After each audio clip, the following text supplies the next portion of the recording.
Chapter 17. It is now a couple of hours later, and I sit in front of my computer screen. My 3 closest friends in the world are dead, one of which by my hand specifically. As I sit here, I know that Tony's body has to have been found by now. Not only that, but my fingerprints have to be all over him and the knife that took his life. I have to be toward the top of the suspect list at this point, with another of my friends having died just the night before. It won't be long before there's a knock on the door, and at least a couple of officers will be standing there, ready to take me away. I'm terrified. I know that I had told both Dill and Tony that I was ready to accept my fate and take my place behind bars. But now that I have been sitting here with literal blood on my hands, the fear is taking over. I'm not ready, nor will I ever be, to go to jail or prison. This has been my confession. I have personally taken 1 life so far, and that one was an accident. However, while I've only taken 1 life with my own hands, I've played a personal role in the deaths of at least 6 people. One of those being one of my best friends. Living with these memories will be too much for me, whether behind bars or not. That is why by the time you get a chance to read this, I will already be dead. Goodbye, everyone. I'm sorry to my parents. None of this is your fault. You were perfect and had nothing to do with my mistakes. I'm sorry to my little sister Sarah. I wish I'd been a better brother to you. You deserve so much more. I'm sorry to the parents of my friends for being a part of their deaths and what we all have done. I'm sorry to the family and friends of the homeless man and Detective Parham and his wife. They did nothing to deserve their fate. I'm sorry to the world for what we have brought upon it this summer. I leave you now to join my friends in whatever afterlife we deserve. Goodbye. Aaron Lahaka.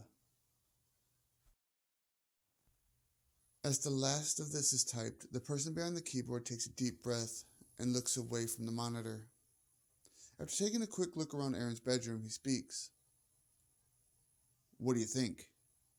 he asks Aaron. Bound and gagged on the floor next to him lies Aaron Lahaka, only half awake. "Do you think the whole brotherly love thing was a bit too much?"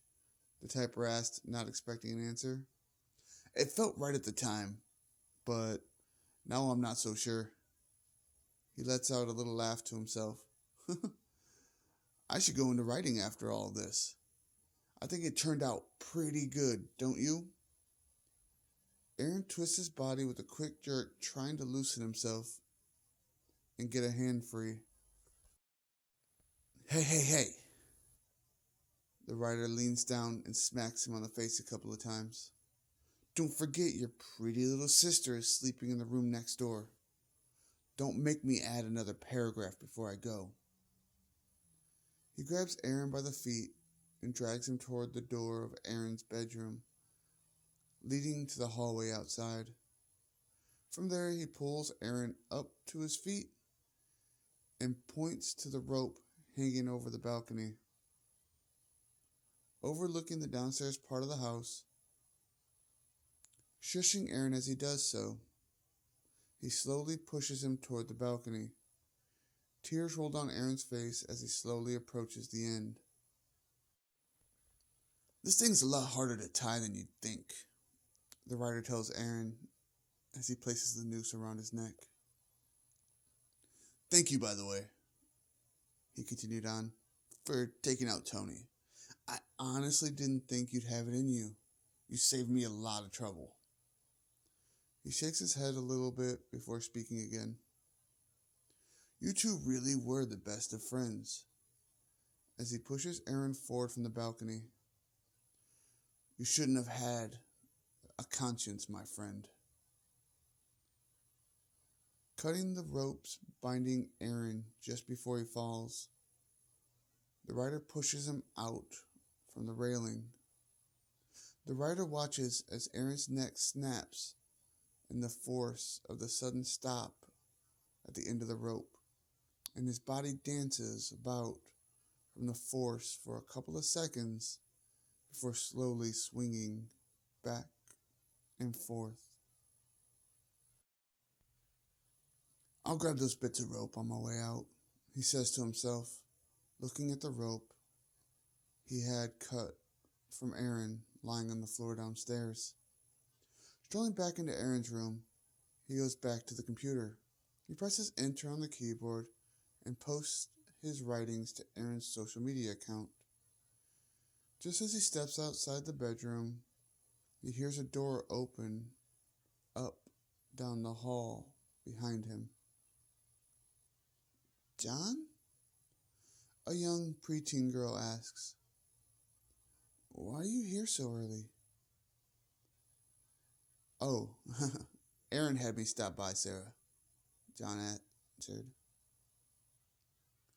We aren't supposed to have people over when our parents are out of town, she informed him.